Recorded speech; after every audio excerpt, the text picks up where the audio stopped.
Hello and welcome to a new year of Leviathan News. The best place. Hello. Yeah. What's up?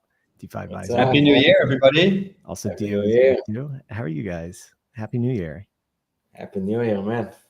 Yeah. What's up? How are the holidays? How are things? Just nice and chill. Just hanging out. It was the weather could have been better, but it is what it is. Yeah, it was rainy and stuff. I was just kind of cloudy and gray, But all in all, it was pretty nice. Nice to spend some time with the family and Snowy, like they see in the movies. Was it snowy and? Oh no, there was no snow today. There was no snow, but it was all good. But welcome to Leviathan News. We are going to talk about our 2024 crypto predictions and narratives today, which I believe is on everybody's mind for the next year. The year just flipped over. Hope everybody enjoyed the run-up that we had last year. And we're going to talk about what's coming for the next year. So do you guys want to start, or I can throw one out? What do you guys got? Yeah, I think it's going to be the year of the Internet of Blockchains. So I think it's going to be the year that we finally will understand this multi-chain kind of like universe that we're now creating, and then ETH will be a settlement layer, and then you get all these different explosions of chains, activities, and so you're talking about this is concerning the modularity thesis, right? That we start to unpack everything, we move away from monolithic blockchains, and we're moving towards a mixture of L1s, L2s, data availability, restaking.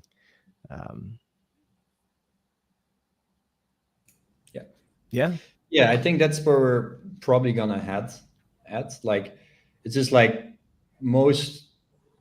it's like the only real settlement layer right now, like is ETH, and ETH is offboarding its execution layer to a lot of other L2s or L3s, L4s, etc. A lot more apps will get their own chain, like Frax chain and other chains that might come, and then you will see this whole interoperability explosion that is going to happen, and something is going to tip that. And new users will probably just use the applications and care less about the change, because they can always fall back, right? So the users will look at the L2 beats, like, okay, is it actually secure rollup, etc. I'm using, but eventually we will get rollups that if they explode or if something goes wrong, they will just roll back to the L1, and you just claim your assets and then go again to your L2 that you prefer.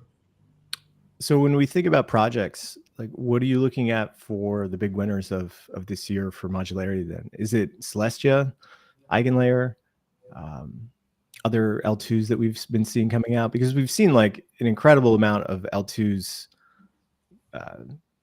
announced or be launched this year. Obviously, Arbitrum and Optimism and Polygon have taken the lion's share of market volume, but I keep seeing new ones announced every single day. Even today, I saw another L2 rollup chain announced that I had never heard of.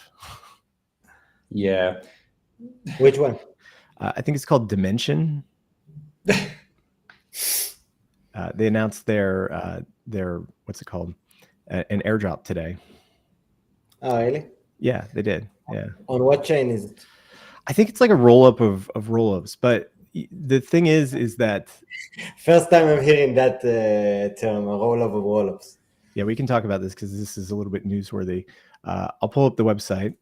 It's dimension.xyz, and it's Dimension with a Y. And they announced a Genesis drop today. If you are not or if you're in a good location, you can actually use their portal to claim. But again, like, this is another project that's, building app chains called roll apps, and just another service provider in the whole infrastructure game.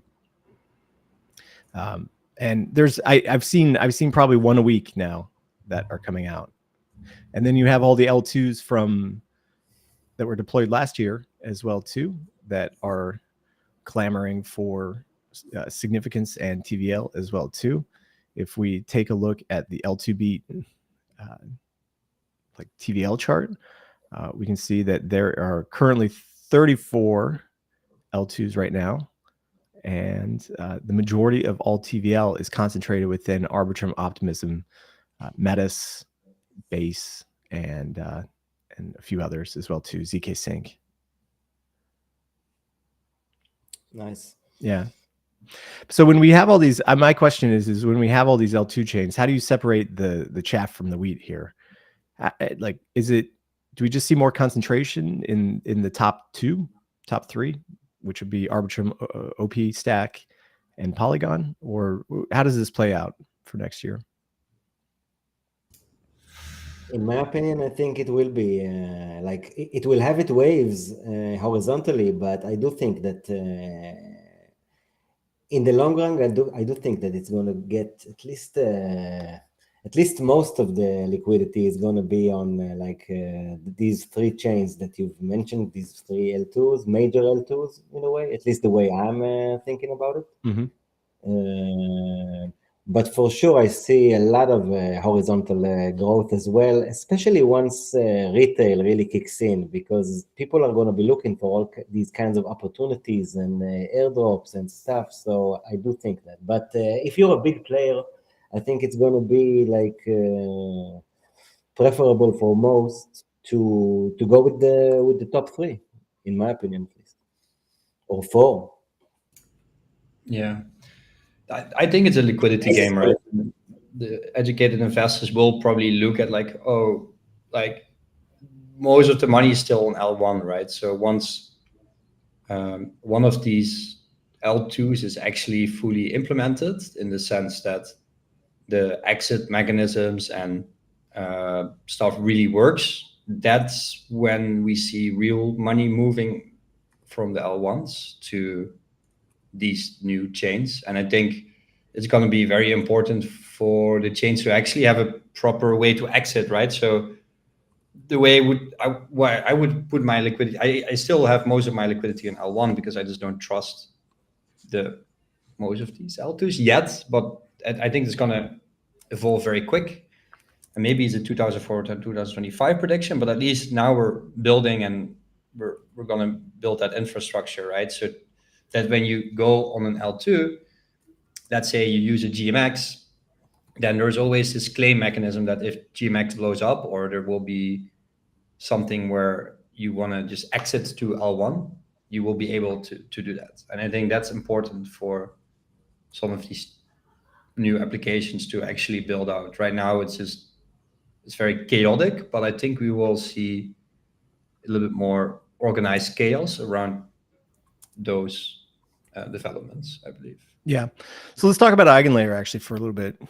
Celestia has come out and seen significant growth in this early stages. Celestia is currently trading with a fully diluted value of $13 billion. So if we kind of glob that onto what Eigenlayer is proposing to do, and welcome Tarek as well too, we're probably going to see Eigenlayer debut at least with a $10 billion valuation. It's the hot trade right now. We're looking at $1 billion of ETH that is currently being restaked and working for Eigenlayer points. And so Eigenlayer probably is going to have somewhere between a $10 to $15 billion valuation at launch. I think my prediction for Eigenlayer is that it launches. It does hit those valuations, but there is some sort of critical bug that's found within the first couple of months that's found through some white hat that does spook the market a little bit, and but they do clean it up, and there is no long-term effects from it. But we do get a little restaking risk that comes in Q3 or Q4. Yeah, so Q3 is the phase when Eigenlayer phase 3 starts, and I think that because Eigenlayer is much more than just the DA layer, right? So the Eigenlayer will actually allow restaking, so will allow the emergence of many more types of applications that want to build something with economic security. So that means you can build whole L2 ecosystems, you can build whole a lot of new primitives, and not only blockchain related. You could also build AI interfaces or decentralized compute or trading bots. Tarek is working on. So we can do a lot of new things with Eigenlayer that have been possible before, but much harder. And now they will be easier to build and more. You can build them basically with stronger economic guarantees. So I think Eigenlayer is very much misunderstood by the market, and it's much more than that. And yeah, from an Eigenlayer DA perspective, I do think probably with a offloaded restake like security layer to an ETH, I think that's better, right? And I think that, and I'm not a DA expert, but I thought that Eigenlayer was cheaper than Celestia, or the other way around, one of those.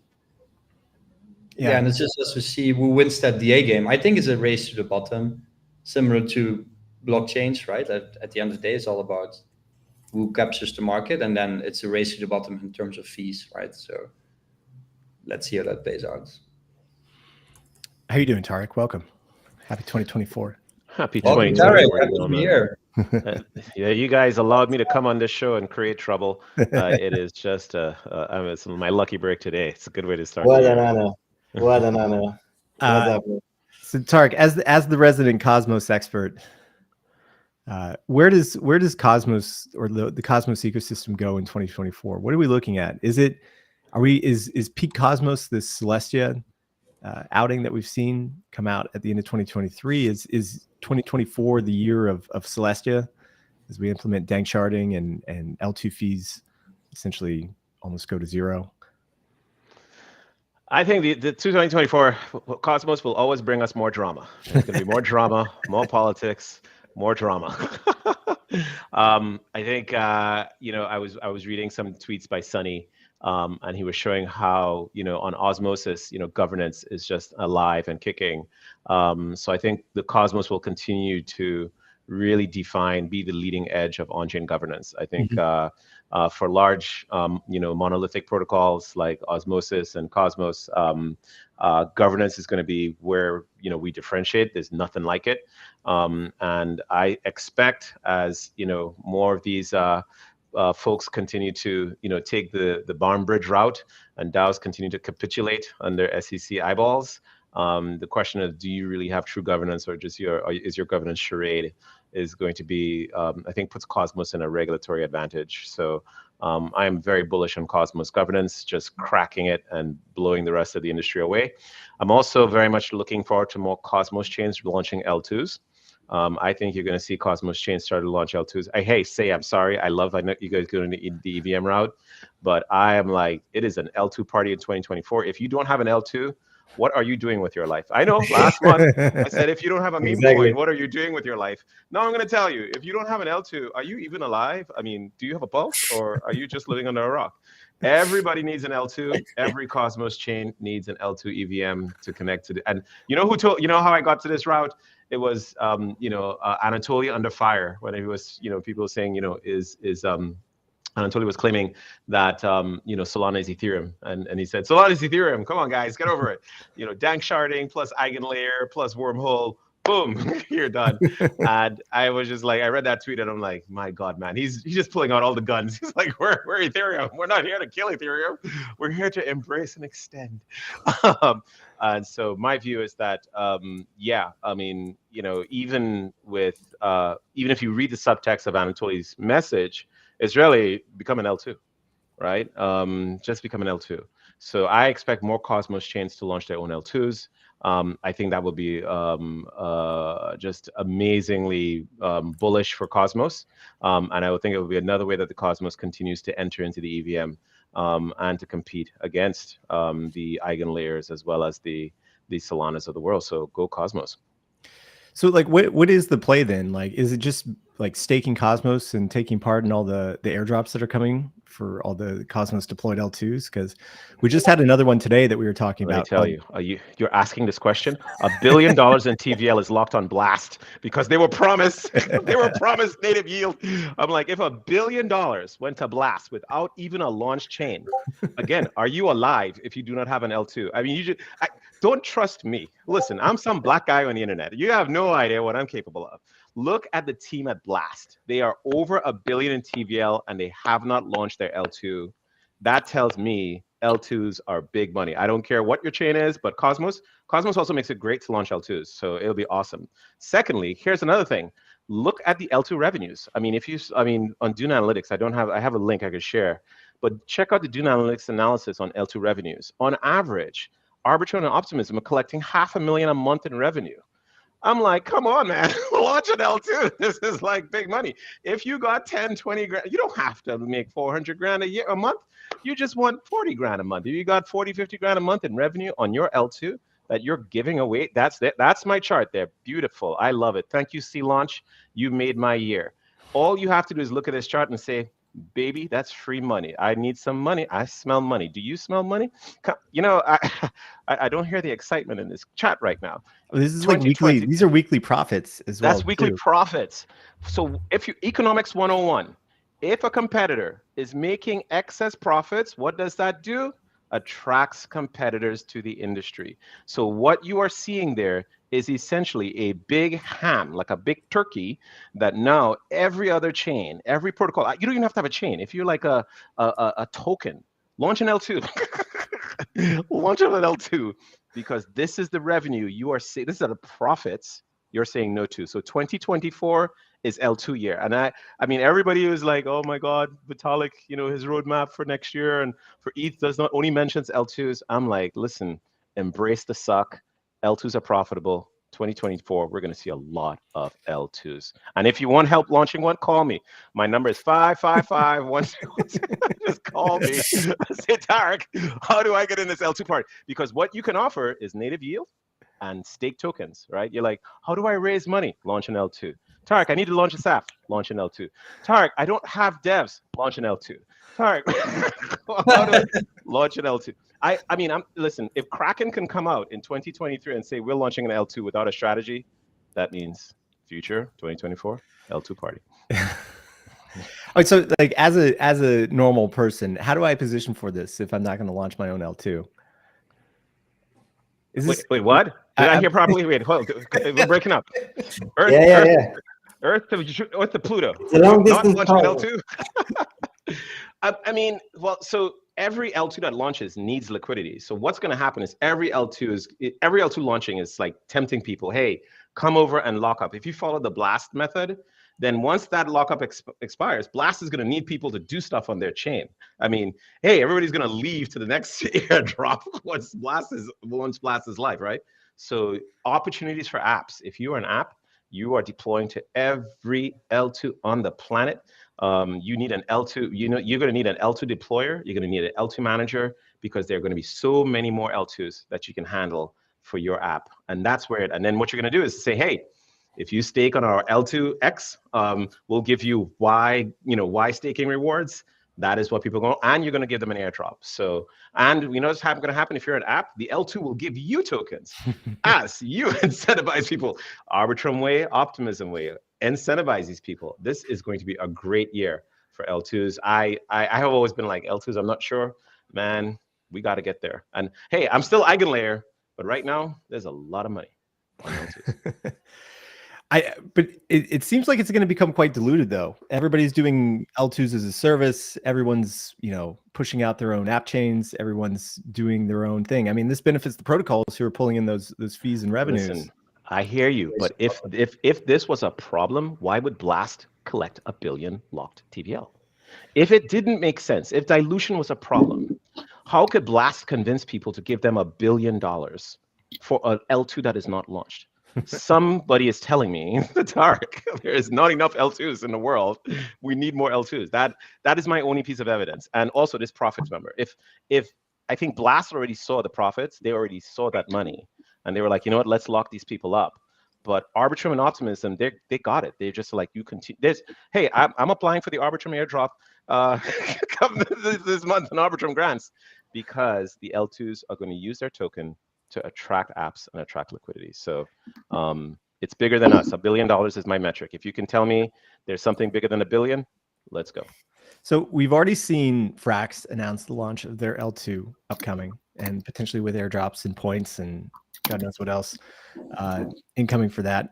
But what about other existing DeFi protocols? If we look at the majors, the incumbents like Aave, Curve, Compound, like, do we see launches from them in 2024? Are they awake? Curve, Compound, hello. If Frax and Frax was an AMM, right? I mean, Remember Compound Frax? tried the chain, right? They did, yeah. They put out even a white paper as well, too. Yeah. Come on, right? Compound. Dear Compound friends, you are hurting. Nobody wants to borrow and lend on your platform anymore. Your platform is boring. Wake up. Launch an L2. There we go.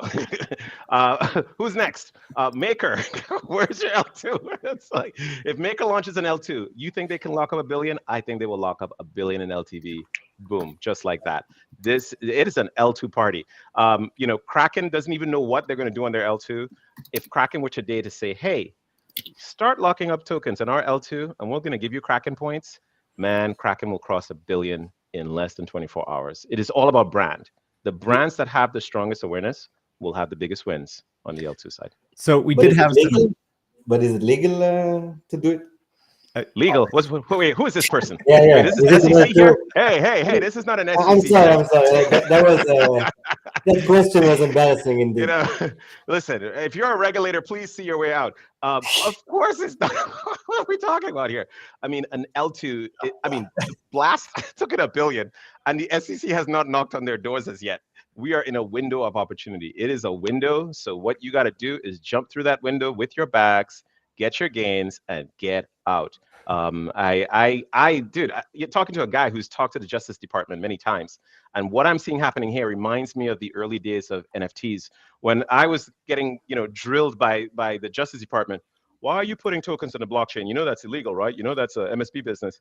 But NFTs, no NFT has been taken to court for launching a token on the blockchain as money. So therefore, I suspect and I predict no L2 will be hauled in front of any Justice Department, because you know what? This technology is so advanced, it is moving so fast, and big money is being made on it. So yes, I'm not going to speak to its legality. What I'm going to speak to is the opportunity. The opportunity. Exactly. It's a DDoS DOS attack, right? If they try to regulate this, they can't, because it's going to be overflown with stuff like, oh, they need to attack everybody now that has a computer and understands a little bit of programming. Exactly. And when you think about Eigenlayer is really a leverage product, right? Like when you think about what restaking is, it is really leverage, right? And so is the CFTC is going to come after Eigenlayer and say you're breaking, by offering derivatives on top of, this, by offering these staking products? At no point has Eigenlayer even brought up this topic, but it's leverage. Restaking is leverage. And so, hey man, you don't have a CLOB. There's no hey, there's funding rates. But if you're using Eigenlayer, you're using a derivative product. So yeah, dude, I'm all bullish. With that. Talk to me, hit me. Hit it. My chin is here. It's not leverage. I don't think it's leverage. It's just literally expanding the security model of in this case ETH or other blockchains. Every blockchain will also say, oh, we do restaking. Polygon is looking at restaking. It's gonna be a whole. I love, Derek, how you said it before. It's like circles in crypto, right? Now we do ordinals again, and the whole restaking is another circle of merge mining, but maybe it works this time, right? Well, if it merge mining, I like how you're thinking. So that's very nice parallel to merge mining, right? You have a blockchain that's mining, and your miners mine your blocks on their chain, so therefore they get earnings. However, because it doesn't work. Yeah, right? Nothing at stake. But I think also what's happening is that the staking protocols, unlike merge mining, where you were in, out, free to do, Eigenlayer and other, Eigenlayer as a liquid staking protocol is telling you, we will capture your money, we will then put your money to work, and then your money will make money, but you don't have to do anything. No. What do you have to do? If I'm liquid staking, what do I do? Eigenlayer is not doing that. Eigenlayer gives the tech stack, and then it's like, oh, let everybody do what they want. Of course, Of course. Does Eigenlayer have a token? Not yet. Probably. Will Eigenlayer acquire revenues from the liquid staking activity on its protocol? Of course. Oh, Yeah. thank you very much. Well, there's going I to be a smell race Howie. to the bottom. Anybody right? smell Because Howie? so Is many Howie in the house? You get so many restaking stuff in the future. It's again going to be a similar kind of thing, right? It's just yeah. No, I love it. And I am not betting against Eigenlayer. Let me tell you, I'm an Eigenlayer bull. Like, let's ride this puppy, okay? Get me on that horse. Anything that has been able to acquire $1 billion in TVL, Lido and others are going to crush it, right? What happens when Lido launches an L2? That's my question. Whoa, dude. When does Lido launch their L2, right? Airdrop. Gentlemen, listen, everybody who's listening to this, this session right now, if you're not rich in 2024 from airdrops on L2s, again, you have done something. Either you gave away your tokens or you weren't monitoring it. This is going to be a massive year for airdrops and a massive year for folks to get paid for their liquidity. I'm fully bullish on 2024. And like I said on the last chat, it's a macro story for me, right? Fed's pausing on interest rate hikes, so therefore I think the passions are going to rise and people are going to look to get aggressive with yields, and they're going to look to get aggressive with technology. So I don't know if 2024 might be one of the best years for crypto, and for the masses, not just for those who hold Bitcoin and watch it rise from the ETF, but for little folks who are like, dude, I just trade a few things on Arbitrum, and I trade a few things here and there, and I just put some money in Blast and finally find out they're doing very well. I'm very enthused. Well, speaking of liquid staking, this is actually one of my other predictions, is that we are going to see a huge increase in the amount of LSDs that come out in the next year, and that Lido dominance hopefully is going to decline from 75% where it is today down into the 60s. Yeah. And that would open up a lot of market share for other platforms that are trying to essentially become more competitive with Steth. I mean, we've seen it's really the Eigenlayer thing, right? That you're able to take smaller LSDs like Swell and Stakewise have seen pretty big growth. EtherFi as well too have really benefited from Eigenlayer as people crowd into the trade to collect points with LSDs that are not Steth, and that where the cap is open as well too. So we might see more distribution, or at least I'd like to see more distribution across all these LSDs, and more innovation across all of them. I think I know about at least one protocol that you were thinking about on regards to LSDs. Yeah, I mean, I have. We're going to put out an article on Flywheel on Thursday, going over all the product releases for Frax. We're going to see Frax Chain launch in January, and my belief is that we'll hit a couple of billion, probably 2 billion TVL by the end of the year, would be my guess. And that would be hugely beneficial for the Frax ecosystem. So as always, like hugely Fraxable on pretty much everything. So yeah, definitely want to know about Millie's perspective on. Yeah, Millie, you've been quiet. Welcome. GM guys, Happy New Year first of all. Yeah, Happy New Year. Yeah. So let's throw it over to you, Millie. What predictions do you have for 2024? Maybe first on the LSD stuff. Yeah. How do you see the LSD marketplace?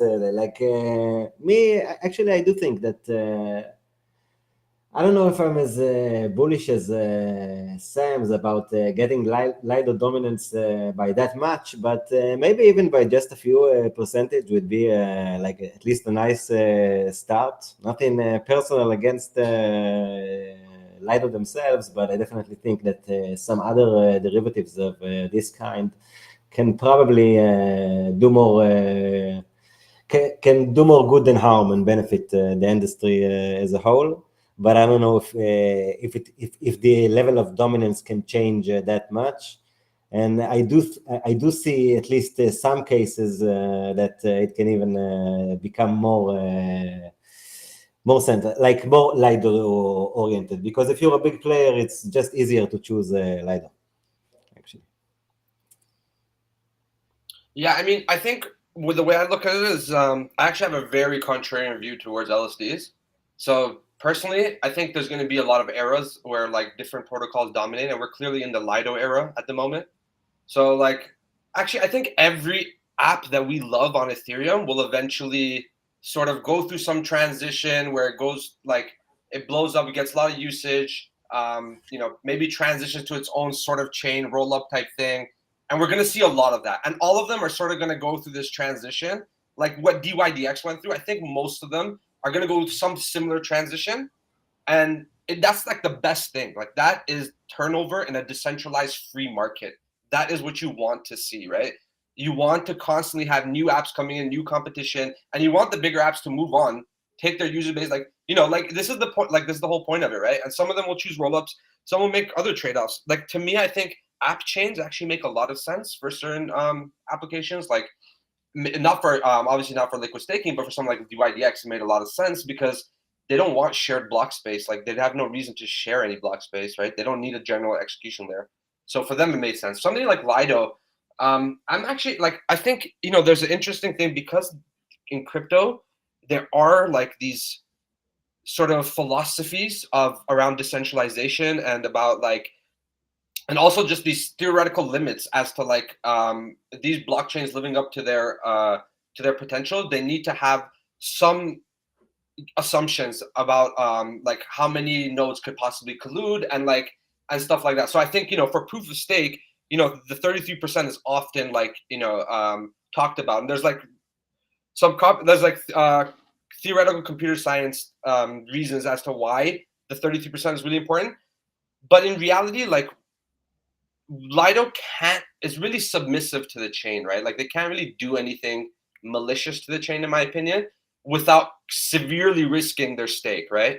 Whereas with proof of work, like doing something malicious to the chain, like no one can take your hash power from you. They can't come and physically take that, but your stake can get slashed. So I think Lido is not really a threat. But with that said, because everyone knows that like a blockchain begins to lose its value prop after there's some degree of centralization among the nodes or among the staking pools in this case. I think that alone is sort of like this limiting factor of Lido getting too big, because most people are like, okay, wait, it's getting too big. Now it's at risk. Now it's sort of like an existential risk for this protocol. It's like, say it gets like 40, 50% stake. Who would buy Lido at that point? Like you'd probably be, unwise to be buying into something that has, 50% stake of a network where it's threatening what it has 50% stake in, right? So I think any sort of reasonable investor at that point would be like, why would I invest in Lido? They're sort of in this weird crisis. I'd go to another, I'd buy another token. Or, consequently, I think another thing that people don't talk about, which is actually kind of prevalent right now, is that we already don't talk about ETH yield that much anymore. Do we even talk about it? We hardly talk about it on CT anymore. But if you just go back several months to the bear market, that was the talk of like everyone was talking about staking yield, LSTs, and like ETH's native yield, which is sort of like the risk-free return or whatever that some people like to call it. No one talks about it anymore. And the reason is because ETH yield, like the staking yield, the demand for that is inversely correlated to the volatility of ETH. So in a bear market, as ETH is not volatile, as assets are not that volatile, there's not a lot of price movement, that 4% is very attractive. But in a bull market where you're getting funding that's like just by shorting ETH and holding ETH, you're getting like 20% APR. Like, the demand for that little 4% from just staked ETH begins to diminish. And there's also many other opportunities. Like there's so many other sources of yield in a bull market just because of the pent up leverage, the demand for leverage, that you don't really like. That 4% is not that attractive. And so like Lido dominance shouldn't grow that much. Like, why would you want it? And then the other thing is that at the peak of the bull market, when we're like, let's say May 2021 type situation in 2025 or wherever, if you look at that situation, you're going to think, holding LSD is extremely dangerous, because now we're at like peak volatility. If everyone's going to be selling off their LSTs on the market, no one's going to enter that withdrawal queue, because it's going to keep adding up. And the withdrawal queue can go on for like months, years, right? Like it could add up. Like if you look back to 2022 when Lido depegged, it depegged at a time when the merge was up and coming, and everyone assumed that withdrawals will come within a year, within 12 months, right? So we could say that was sort of like somewhat of a 12-month exit queue to exit stake ETH. So people didn't want to do that, and they sold on the market. So just for a 12-month exit queue, they sold their SDETH to get out of the ETH position, which is why it depegged. Now, if the execute is there, like it's live, right? There's withdrawals live, and execute is 18 months, 2 years. What are people going to do, right? They're not. No one's going to keep entering that execute. They're going to market sell their LSTs. And which LSTs are going to be affected the most? The most liquid ones, the ones that everyone thinks are the safest, the ones that are systemically integrated into Aave, Compound, and all the other lenders. They're the ones that have all this pent-up leverage. They're the ones that are going to see the biggest fallback from that deleveraging at the peak bull market. So I'm already predicting this from now. Like, I think the demand for LSTs is already subsiding right now. L2s is like what Blast did, was sort of intuitive. But if you're going to realize that, like, after a certain point, an L2 would be making a big mistake depositing into another LST provider. They should make their own. So I agree with that point that you guys made. I think they would. And that's actually pretty decentralized. Imagine every L2 is also running a node like that, like is also running some sort of staking pool. You know, that's actually improves decentralization. So I think, like, I realistically, like, the entire LST debate, in my opinion, it's a bit overblown. I do get a lot of the concerns, but I think, like, you know, both the opportunities overblown and also, like, the risks are a bit overblown, you know? So, you know, that's the way I see it. And I think realistically in proof of stake, the staking pools are very submissive as opposed to, like, merge mining or, like, you know, miners. Like, these people have external resources that have nothing to do with the chain, right? Their hash power, you can't go physically take it from them. You can't, like, slash their hash power. They can keep attacking the chain. It'll cost them electricity, but aside from that, they could indefinitely attack the chain if they wanted to, and you can't really slash them. You can't really prevent them. But with proof of stake, you could, if, like, if a staking pool, you know, does something that the social layer finds unacceptable, you could take actions against that. And just the fact that can happen is a serious deterrence for any staking pool to step out of line. So, you know, that's my opinion on that. Well, let's talk about, let's transition into hype versus fundamentals. And I think it's a little bit what you're talking about, in that the LSD hype might be a little bit too much. We have continued into, like, this period of higher volatility, especially as we approach the Bitcoin ETF launch. But what other areas are going to be overhyped this year? I would personally say that if we look at something like AI, this is going to be like the hype train, right? Everything's going to be extremely overvalued, but there's going to be a lot of speculation happening. Prices are going to be driven pretty wild. But on the other end, if you look at something which is going to be fundamental driven, DePIN potentially is going to be a big growth story as more storage is onboarded, infrastructure as well too. And so we might see good fundamental growth in that sector while AI is overhyped for 2024. Well, I think I would actually take the opposite side. I would say that, you know, DA layers and, like, DePIN are, in my opinion, are kind of overhyped. Like, especially the DA layer narrative. I specifically think that narrative is, like, it's cool. I mean, Celestia is trading at a $13 billion valuation, right? Yeah, that's interesting. But it's also a very low float token, right? Like, we can't deny that, right? We got to look at everything in the full picture. And I think realistically, the narrative is taken off right now. How much substance there is to that narrative is another question. And nothing against Celestia. I think Celestia, like, is a very impressive project. I don't want to take anything away from them. I just think the idea of the fact that I think they're overemphasizing how much these rollups care about saving on gas, right? Because rollups are like a few cents right now. Like, they're 10, 20, 30 cents. How much do you want to reduce? Okay, we get to, like, 1 cent. After that, it's like there's diminishing returns, right? Like, yeah, exactly. This is also what my critique towards Solana, right? So it's like, how much of a demand is there by these rollups to settle on a separate, you know, proof of stake consensus layer, right? That is separate from Ethereum, which is, it's like a BFT. It's a BFT proof of stake system. Like, how much demand is there to settle there to shave, like, you know, a few cents off the transaction, right? Like, I think that demand is a bit overblown. And then also the other thing with, like, restaking, I don't think, like, restaking is the main use case. Restaking to me is not the DA layer, even though it's being sold as that right now. In my opinion, like, restaking has so many value props, right? Like, one of the main ones that sort of goes unnoticed is the fact that home stakers can now use their home stake as collateral through restaking in DeFi. So I think that's a very useful thing about restaking. The other thing is, like, bridges. Yeah. We have a huge issue with bridges, right? And, like, the security of bridges. Like, if you look at Thor's chain, for example, it has a pretty good bridge model, but the fact that it relies on the token, it just makes it, like, so inefficient, right? Like, the validators are staking these Rune tokens, which are, nobody knows how much value they have. Also, the way the AMM is designed is just like, it's inefficient, and like all of it is a bit clunky.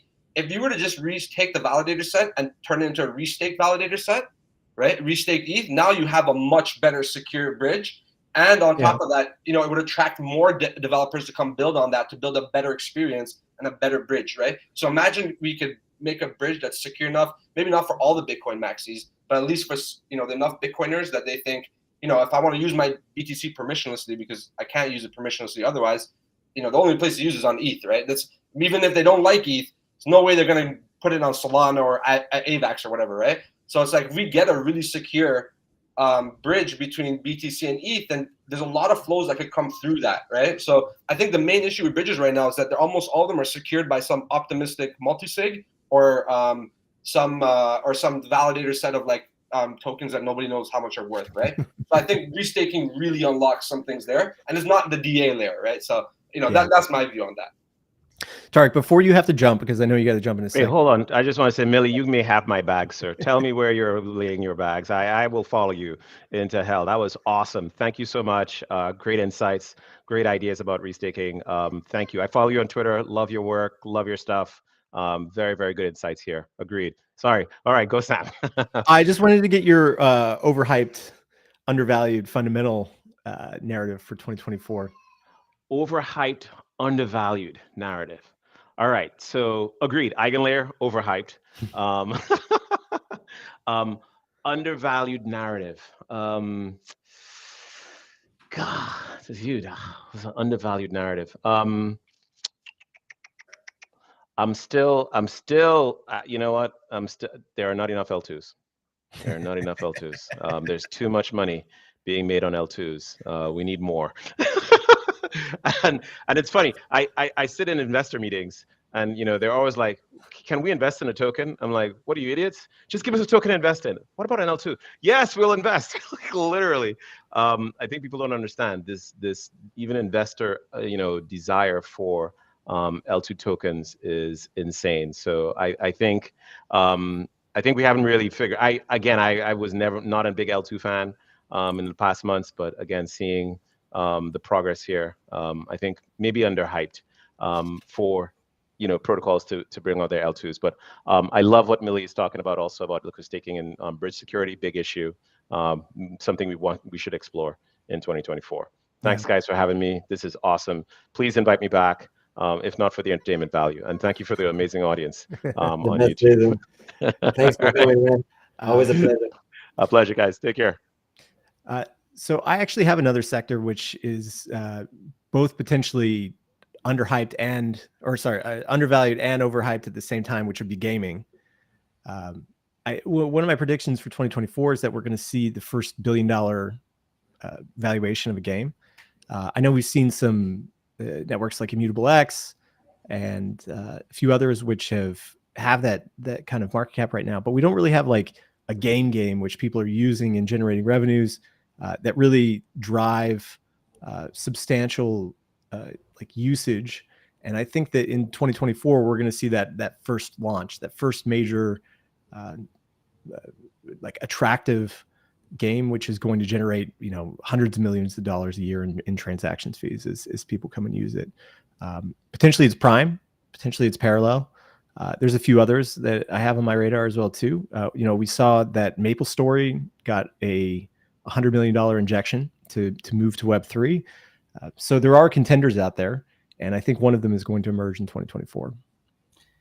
Are these games out on platforms like I don't know, like Xbox games, Sony PlayStation games? Well, I mean, if a game really is going to grow to that size, it has to be probably mobile first. Probably what first? Like mobile first and integrated, integrated through the App Store or the Google App Store. I'm not sure if Prime is going that way, but it pretty much has to be, because if you look at all the revenue generations for mobile games, or just gaming in general, the majority of it comes from mobile. And so that's the place to be, and that's where the major growth cycle is going to be for 2024. I think my one issue with sorry, go ahead. Go ahead, Camille, of course. I think the one thing that I see about the gaming that is a big question for me is, do these game developers really want permissionless economics in their system? And this was a huge question for me, and I honestly think the answer is no. They don't want it, because the dynamics that come with like these frictionless markets and the free market, like the free market dynamics are not necessarily desirable for a game which is like highly engineered and highly controlled, right? Like one example is like that guy, the limit break guy, Gabe Layden. Like he completely like couldn't cope with the fact that, you know, the market is permissionless, right? He tried to put these transfer restrictions on the NFTs, saying that they're not paying royalties, they're getting around the thing. Like he tried to put all these everything that he was so used to in the mobile gaming industry didn't translate here because of like the permissionlessness. So he was really shocked at that and like didn't cope well with it.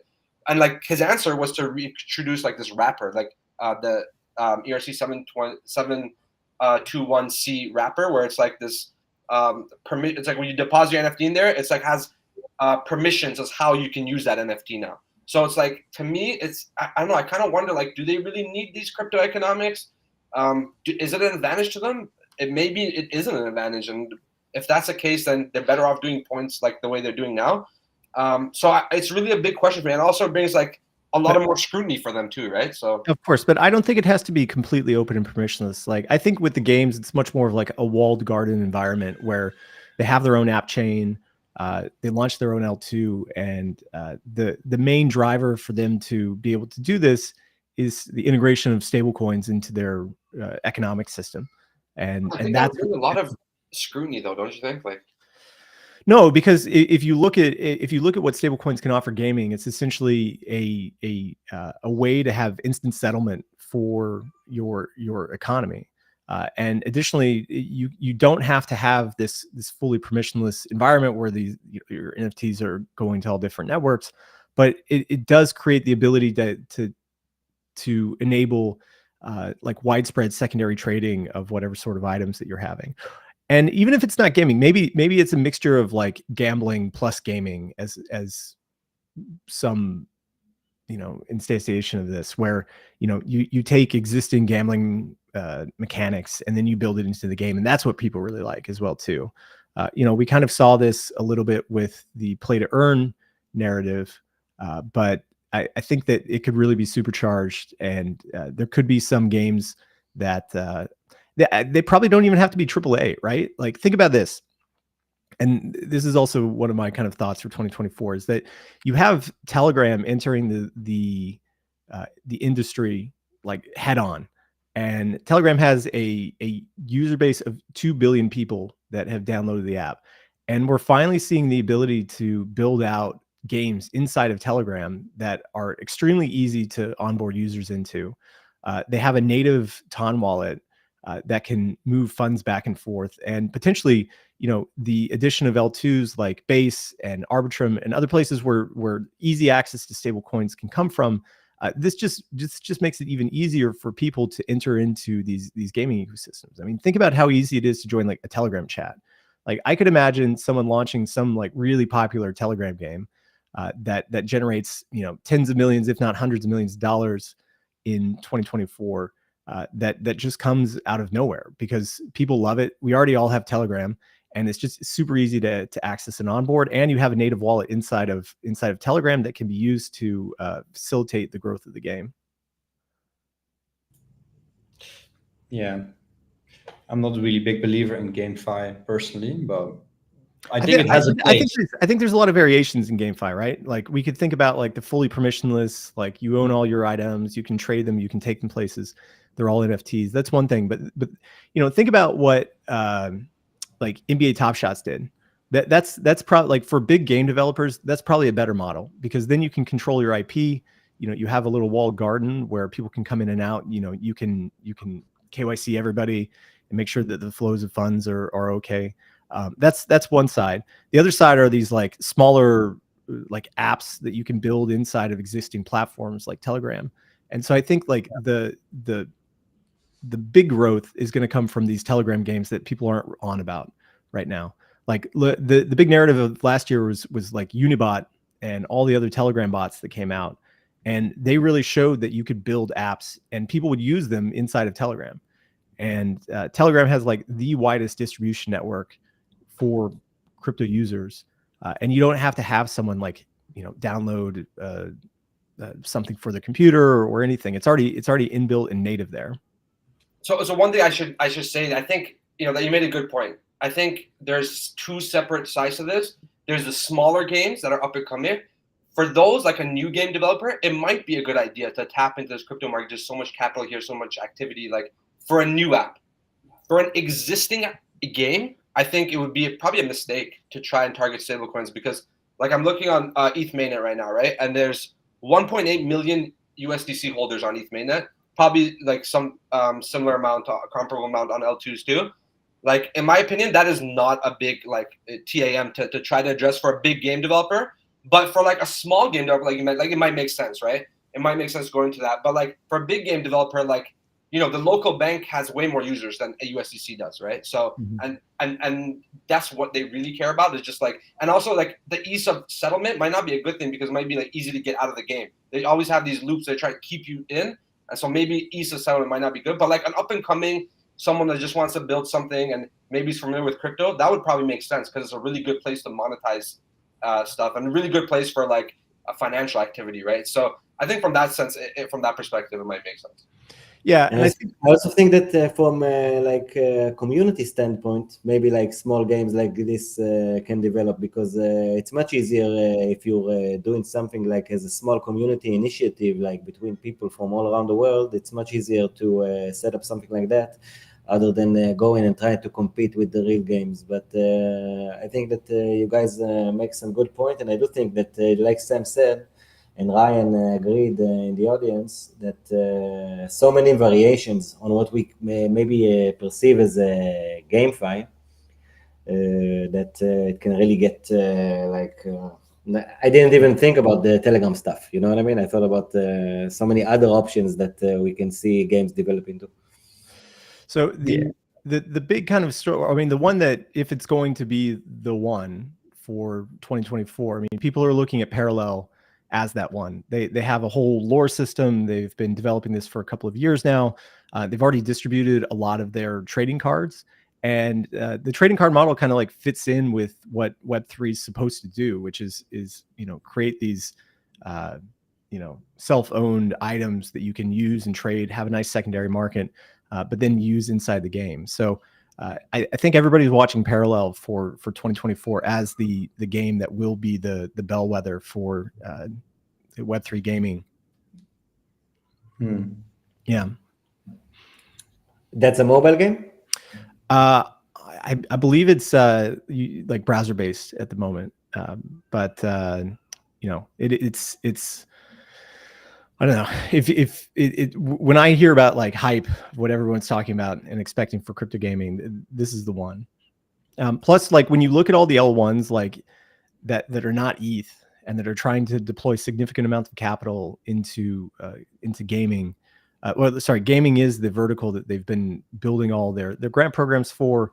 Like Avalanche has a huge system of grants that they're deploying for their app chains that they're going to be launching. And they're really pushing hard to get as many games onto Avalanche as possible. So it is I think people look at it as potentially the next multi-billion-dollar revenue source, because we already have numbers in Web2 land of what can be done with games. Yeah. The one that's cracking, that Jason said, you need to crack user acquisition, I think. Yeah. And there's a lot of, but I think games can be a big vertical, but it's not going to be the biggest vertical, I think, moving forward. I still think DeFi and... But look at this. I mean, but this is what people look at, right? Is that in 2023, right, there's $187 billion worth of revenue for games. And that's not that much, I don't think. Like, because if you look at who's capturing that, you'll realize like a massive portion of that pie is captured by like the top exactly the top venues, right? So like the actual pie that's up for grabs is actually, I think the market for it is pretty immature at the moment. Like maybe when DeFi has become like, because DeFi is kind of like gaming right now. Like it's kind of competing with gaming, I think we need DeFi first and then GameFi. I think. Well, DeFi provides the liquidity layer that everything else kind of builds on top of, right? And you need to have good stablecoin markets. You need to have good trading facilities, so that games can just come in and tap into those like AMMs or lending markets or whatever they need, like at launch, by either forking or integrating directly into it. I think one thing is for sure, like if a new founder, someone wants to experiment, the best place to experiment is in crypto, because like it's like the best place to have a bad idea that doesn't work, that maybe still ends up working out somehow, ends up making money off it, and then like it's just like the regular thing, right? Like building apps in crypto are probably a good idea. So even building games here is probably EV plus. I just think like it just depends on what the founder is, what like the founding team is interested in. But it's like you can't deny it's like a good play. I also like even major games. The only reason I would think they would probably get into crypto like gaming would be to sell a token, right? To like create a token and sell a token, because like they could just monetize that so much, right? Especially like a big brand. If crypto goes another major bull market like 2021, like it would not be shocking to see like one of the major game developers, like even Rockstar Games, right? Like they create a crypto for GTA 6, like that would just be insane, right? Like that would be absolutely nuts. But like it would mainly be for them to sell that token, I think. But like they have so much money that like maybe they don't need to sell that token, right? So that's my personal view on it. Yeah, I mean, we've seen like AAA games that have come out and tried to launch. I mean, Star Atlas has been in the works for years now. Unfortunately, they were affected by FTX, and maybe it's potentially MapleStory. Like they have millions of users already, and integrating in Web3 might be beneficial for them. I did get the gaming numbers wrong, so I was actually I think I pulled up the gambling, it's like actual gambling numbers. The actual gaming numbers are around 92 billion for 2023, and I have a chart here of the revenues by top games. So they're all mobile games. The top games are getting over $1 billion in revenue a year. Roblox, American game, is close to that with $860 million for 2022. Or sorry, these are 2022 numbers, but still, this is pretty significant. If we saw even a game that was getting $100 million a year of revenue for a Web3 game, I mean, that would be pretty significant, and it would push it up into the billions of valuations. Also, once the first comes, I think that once a game will arrive and like break that barrier, we'll really see a big inflow of like other games coming. But I don't know if it's coming in 2024. Like I think it's only coming after like a big like rally, like retail wise, within like just bull market mania. Where all of a sudden we'll see some games that try to like leverage on that opportunity, and then some of them are actually might be gonna like good games, and we can cross that barrier. But I actually want to ask you guys on a different topic, if you don't mind. What's your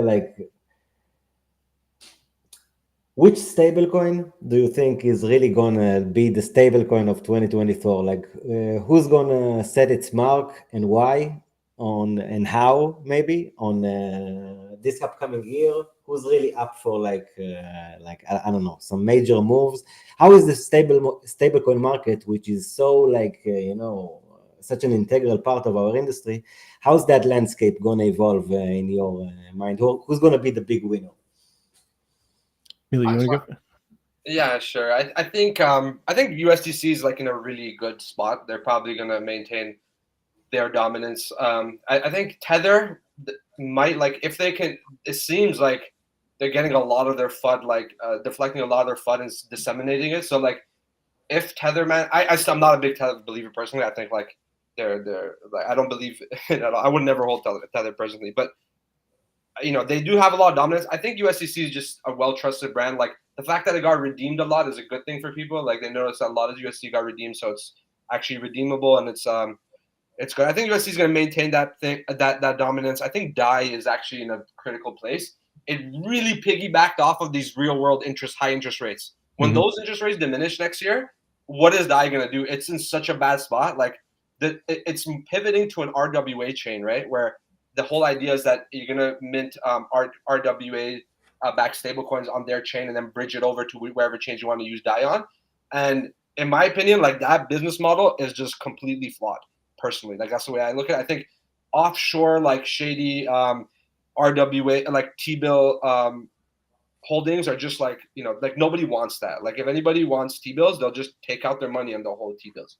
Or if they like it just, I think like the value prop is not great, but also it's like when those interest rates drop, what are they going to do, right? And they're going to have to rely on ETH leverage again, but they didn't optimize that aspect of the protocol. That aspect of Maker right now is just like, it hasn't really changed at all. It's still the same like thing, and you can get ETH leverage anywhere. You borrow against your ETH anywhere where you just want to borrow DAI or a Maker, unless you want to short DAI. So I think, and also it is like known to be like a relatively safe, like it does have that Lindy effect. But, I think realistically, like DAI made so much of its roadmap circulated around like real world assets and real world yield, which is like, it's rare to be in a high interest rate environment. Like this is a low interest rate era, right? Like we're in a low interest rate era. Low interest rates are going to stay low, I think, for the most part of, at least this decade. So I think, their model is probably flawed. I'm worried about DAI in that sense.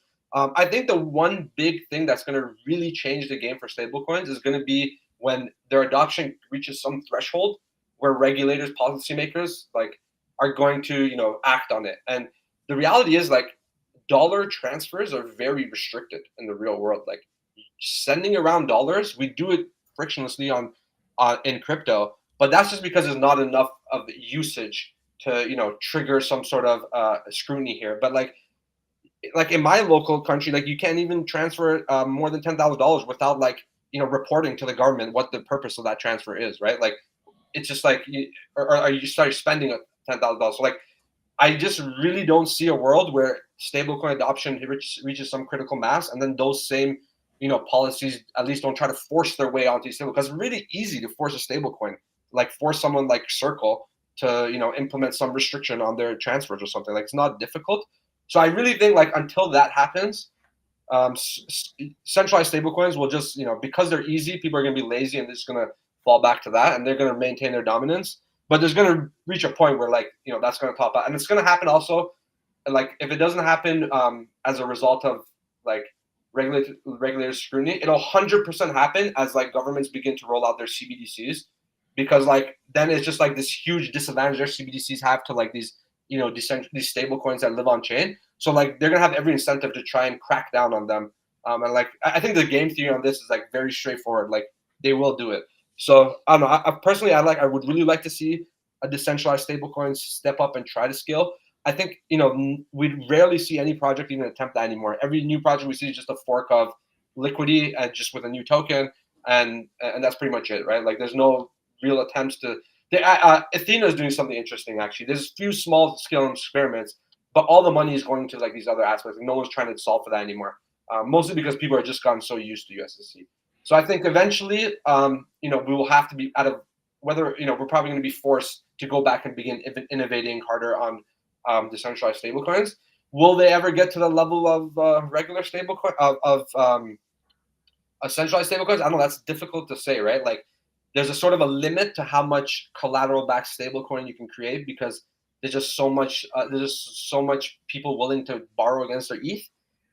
So it's a tricky one, and I think realistically, if we look at it like blockchain assets like ETH and BTC, if they're real estate, right? If we were going to call it real estate, and we were to compare like stable coins and the native assets to like your bank deposits and like real world like property, rich people generally don't hold a lot of cash. Like they're not interested in holding cash. They hold either a business that's productive, that's giving returns. They hold some cash for liquidity, but the rest of it is like stored in like assets and like real world properties and stuff, like investments. And so like I just the way I see it is like we will never be able to create a stable coin where everyone can just hold a stable coin. Some people are going to have to hold volatility, and there's just no way to avoid that, right? Especially the big major whales. And this is the same for every economy, right? Like the government, if it sees the economy as crashing, they can't just sell their assets, their real estate, right? No big company can just do that, dump all their real estate. They have to hold through the volatility, right? And it's just a reality. They can borrow against it, and sort of lower their margins or unwind their collateral a little bit, but like they can't liquidate everything, right? So the average person can hold stable coins and like for indefinite periods, but like eventually the world is going to have to like sort of make peace with the idea that no asset is stable, even like the US dollar fluctuates against other assets. So like it's sort of like this philosophical thing, but the problem is that like BTC and ETH are so volatile right now that like just like for anyone that is not willing to put up with that is just completely unappetizing, and that I can appreciate. So I think realistically we have to eventually, hopefully within a decade or two, like transition to a point where like people need to understand that not everyone can hold a stable coin.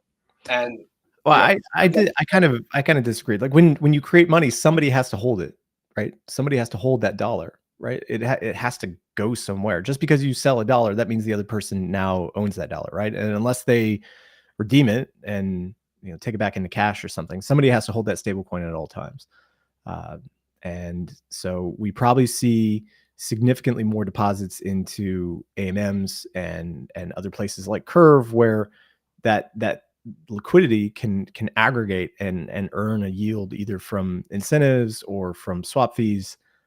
It's just natural for it to pool there. The things that I'm looking for stablecoins in 2024 is the stablecoin market cap to total stablecoin market cap to eclipse what it did in 2022. At the peak, there was $180 billion worth of stablecoins. We're currently at 139 billion or 138 billion right now. I do think that we eclipse that this year. The addition of another 70, 80, $100 billion worth of stablecoins, especially if the market starts to move upwards as well too. I mean, this is kind of the as the market moves higher, people have the ability to take more debt from their assets that they own, and that naturally drives stablecoin creation and usage, either through decentralized means or through the introduction of centralized stablecoins into the market. The thing that I'm looking at for 2024 is the big winner is going to be PayPal. They have, I believe, 400 million users that are connected with their app, and they're really going to be pushing that as their product in 2024. And they have plans to bribe on Curve. They have plans to get involved with incentives and other ways to pass back the yield that they're earning from their PYUSD stablecoin. And I think that's going to be one of the big winners as they become one of the first ones that is kind of backdooring the current yields that we have right now into places like Curve and other dexes. I agree with that. I think we definitely eclipsed the previous thing. I just think like in the long run, we need to think of alternatives. It's just the point I was trying to make. Yeah, no, I hear you, but I still don't not see a place where stablecoins kind of diminish or are reduced, right? They are the killer app for Ethereum right now, and I don't see any sign of that slowing down. If anything, I agree. It won't slow down until like it reaches some critical mass where like the government will intervene. Like that's my opinion. Like I don't think it will slow down until the government intervenes. And not that I want them to integrate. It's just like it's inevitability, right? Mm-hmm. It's just such an easy point. Like you subpoena one little company in New York and bang, a multi-billion dollars worth of stablecoins are like you've completely influenced them, right? It's just such an easy vector for them to do that. It doesn't make sense that they wouldn't do it, right? Like if you were to put yourself in like some really into like something like if you put yourself like imagine you're Elizabeth Warren, right? Like look through her shoes, right? Like not that we agree with anything that she says, but like someone like that is just gonna look at, oh look, Circle right there, just like this is a company, we could just subpoena them, we could just force them to implement this policy, right? Like they can fight us in court, but if we win in court, that's it, they're done. Yeah. So I think that's gonna be what eventually regulates it. But I agree. Like I think there's nothing's gonna slow it down. Yeah, I mean, and new variants are coming. I mean, we are going to see is it USD or USDE from Athena that is using the derivative exchanges to hedge out staked ETH and then pass that yield back to USDE holders, which I think is pretty innovative. And we saw it tried on Solana with mixed results. Probably FTX going down didn't help. But now this connection to the centralized exchanges, where you literally have billions of dollars of open interest that can absorb pretty much any new inflows that people have for USDE, might make it a big winner for 2024. I think that also stuff from Aladdin with FX protocol can be interesting on that front with FETH and the upcoming and XETH and the upcoming FX USD.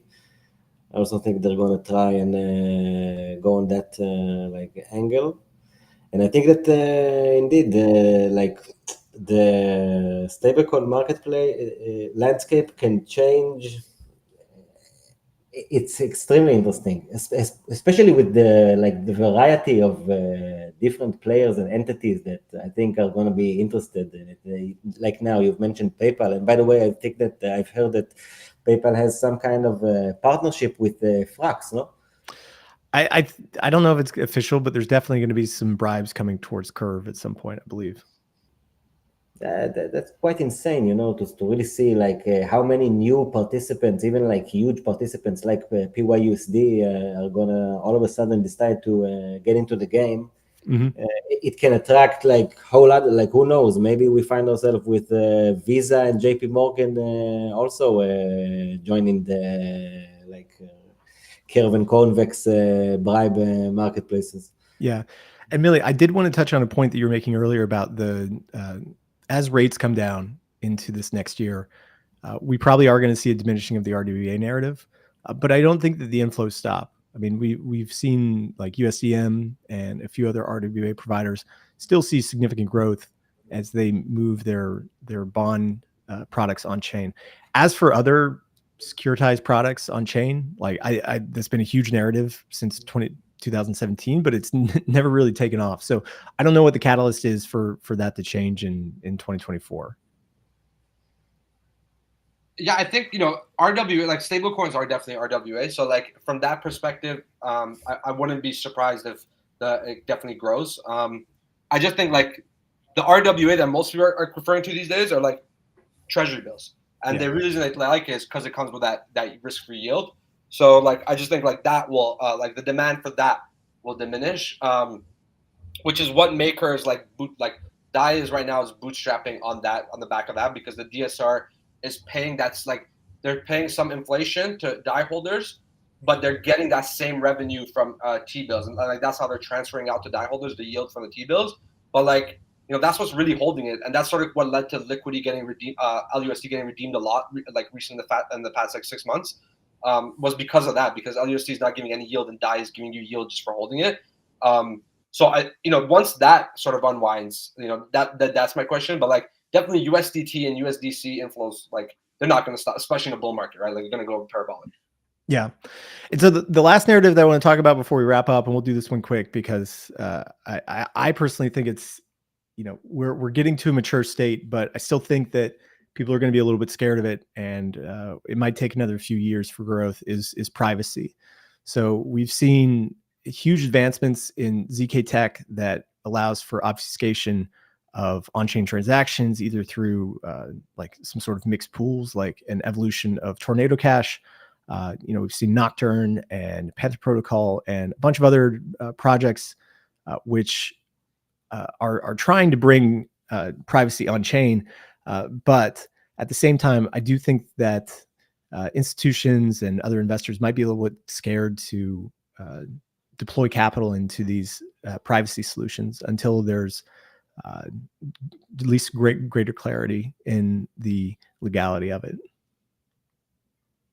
Yeah, I think we're seeing a lot of different interesting experiments with privacy technology, and it's all really interesting. I agree. I actually don't think instis are going to get even anywhere close to the privacy stuff. First, we'd probably see them like maybe dabble in DeFi before they would get into anything like any of the privacy stuff. But like, I think there's some really interesting possibilities once we layer 2 sort of become a little more mature and like transaction fees are really cheap. You could do some really interesting nifty things. One thing like I was thinking about before is like, do you guys know about stealth addresses? Yeah. So I think stealth address is a little, it doesn't give you an immense amount of privacy, but it gives you just enough to like that you don't have to worry about it. Anyone just looking up your ENS and seeing everything you've done, seeing all your history. It gives you a decent layer of privacy. And I think a really interesting way to leverage stealth addresses is stealth address like atomic swaps, right? So like you go and you swap, like there's a pool where you go and you swap to, and it sends money to some other address, and you send money to a different address, so it doesn't look like you actually interacted with it. So I think like there's a lot of different experimentation that can happen on L2s on that. I'm pretty excited for it. I think privacy just such a it's interesting because we saw a lot of privacy tech in like 2015, 16 around like Monero, Zcash, and that stuff. Like that stuff was really interesting, but it didn't really take off. And I think the main reason is that people like the verifiability of the chain. Like that we don't like that it takes away our privacy, but we do like that we could easily go up and look up our history. We can clearly see everything we've done or what another wallet has done. Like we can analyze it. It's very easily verifiable. So I think that's why like the base layer sometimes being fully private is not that appealing for everyone. But there's some really interesting solutions. And I think my favorite is definitely what Aztec is experimenting with. I'm really, really, really excited to see what they come up with in 2024. I think they're going to get their mainnet out. So I'm really excited to see how that goes. Yeah, I think we will see a lot of ZK privacy deployments this year. The question really is just how much inflows they attract once they launch. Is it going to be a blast situation where $1 billion flows into these privacy? I think it's going to be more organic, actually, because I think it relates to what Millie was mentioning earlier about, once the market gets bigger and stablecoin markets gets bigger, like it gets more attention and it gets more kind of a clamp down. And then all of a sudden, for many people, privacy is much more needed organically. And people are going to flow into these solutions once they really start feeling like they have to. And right now, of course, for some people, it's already the case and they already do it, but it's not like the demand is going to be directly correlated to how much they clamp down on the industry and how much they seem to be resisting it in a way. And more than that, maybe even with how much it grows, because I think that as it grows and more people hold their capital on chain, they will want to start getting their privacy back and not feeling that, okay, so now in order to enjoy the crypto markets, they have to be fully transparent out there for the whole world to see. And I think that as more capital is going to be held like that, the demand is going to increase. And let's see if we see some interesting developments on 2024. Aztec will definitely be interesting to see. Maybe if you know someone there, maybe we can get him on at some point. I know we've had a couple of people on come talk about privacy, but I think it's something that we can do a lot more research into. Billy, I did want to ask you one more question before we wrap up, which is your thoughts on consumer apps as we go into 2024. And by consumer apps, do you mean like social apps, stuff like that? Yeah, it could be social apps, could be other types of apps that people are building on top of either DeFi or stablecoins or God knows what else. Just the emergence of more crypto apps that people use on a day-to-day basis. I think it's an interesting thing because I feel like a lot of activity is directed at that. Like, for example, the Solana community really think that the next breakthrough thing is going to be in some of these consumer apps. And I'm a bit hesitant because I feel like, consumer apps, they sort of have these network effects that really kick in that has nothing to do with blockchains really. And it's it becomes very difficult for me to rationalize why an app that doesn't really need anything with the blockchain would launch on a blockchain unless it's trying to monetize some idea that is risky anywhere else. And by risky, I mean it might not work, it might just be a bad idea. So I think from that sense maybe, but it's very difficult for me to understand just because you can transfer money around permissionlessly, what does that benefit the applications that much, right? It's a big question for me. If you guys can answer it, I'd be very curious to hear it. I have that's the big question mark for me is even if let's say transaction costs are super cheap, what does the app gain from allowing people to just have, interact with the chain, right, in some way? And like we just saw with Friendtech, like took off at first, but there's just no real advantage to that. Like if you really want to subscribe to someone, $5 a month, like from your regular bank account, like it's not that big of a deal, right? Like it's not like you're moving a lot of money. So if you just subscribe to somebody's feed, you could do that, to their Substack or something else. You don't really need. But I do like the idea of actually Friendtech, like that, getting access to people's DMs like that. Like some of these like very smart people, Dan Robinson, some of the people at Coinbase who are really smart, that handle their backend stuff, like they have like it's easy access, easy to talk to them, right? Like you just go into DM, you message them, and they reply. And the good thing is they take it seriously, right? They feel like, oh, you're holding my key, so I have some obligation to respond to you. So you'd ask them some kind of really technical question that like there'd be no other way to get access to them, and that's a great thing. But how big is that market really, right? So for me, I thought it was very useful. I got to DM Dan Robinson a bunch of questions about AMMs, and he answered me, right? So it was a great opportunity for me. But how many people really need that experience? It's interesting to look at. I think realistically, it's hard to. I don't know. I just don't see why an app would take off more because it has access to blockchains than an app that doesn't, right? Like that, I just don't see a very compelling reason yet. So if that changes, maybe my thesis would change too. Yeah. I actually have an angle on that I don't know. I think you might appreciate, because I think that it's gonna, like, the consumer apps that I'm at least expecting are the social trading apps, because I think that you're right. There are no actual big benefits right now to having networks such as Friendtech and Lens protocol. Like if you don't actually offer something that is like an actual change in what we can do together as people who are connected already by a lot of Web2 platforms and means. Like you have to bring something new to the table and really add some kind of value.